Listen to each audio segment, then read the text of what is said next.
Today, I am proud to announce the Walt Disney Company is acquiring Lucasfilm, the global entertainment company founded by George Lucas and the home of the legendary Star Wars franchise.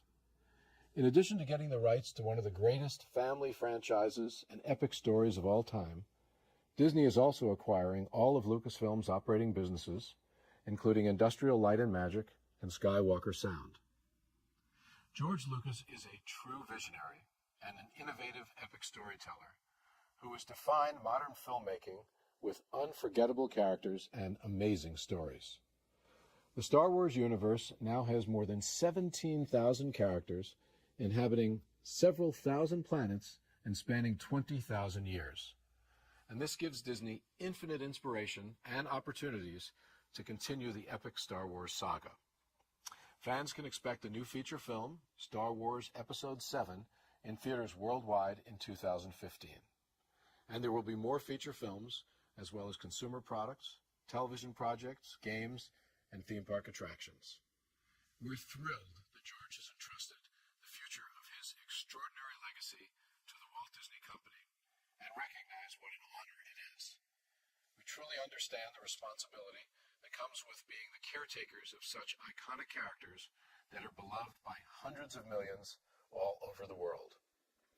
Disney has a unique ability to grow strong brands and expand fantastic creative content, as we've proven with our successful acquisitions of both Pixar and Marvel, and the addition of Lucasfilm will further our growth strategy and create even more opportunity for Disney to drive significant long-term value for our shareholders.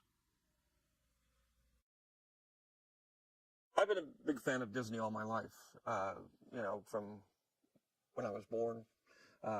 First day at Disneyland, loved Disney movies, got very involved with Disney in the 80s and working in the parks, and I've always had a fondness for Disney.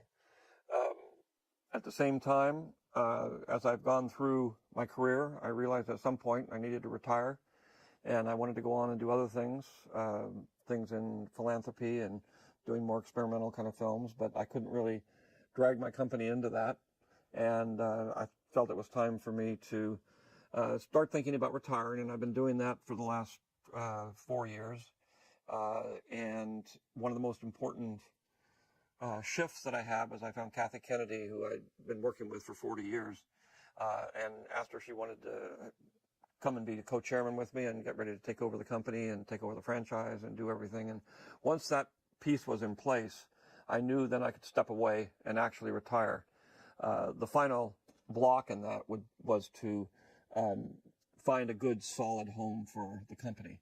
And the first place I thought was Disney.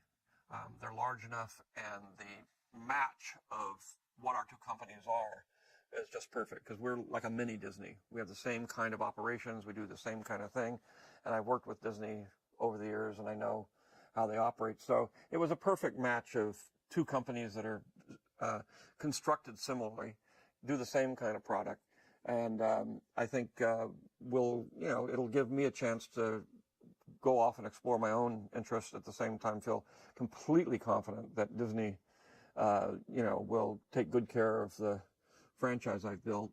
And at the same time, for me, I look at it as I'm investing in Disney because that's my retirement fund.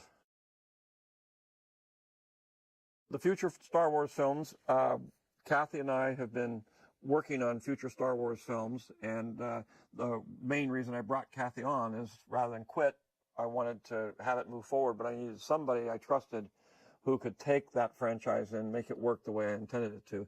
So once Kathy came on board, we started working with writers and started working on all the processes of doing the films. So we've, got a plan for 7, 8, and 9, which is the end of the trilogy, and other films also. So we have a large group of ideas and characters and books and all kinds of things. We could go on making Star Wars for the next 100 years.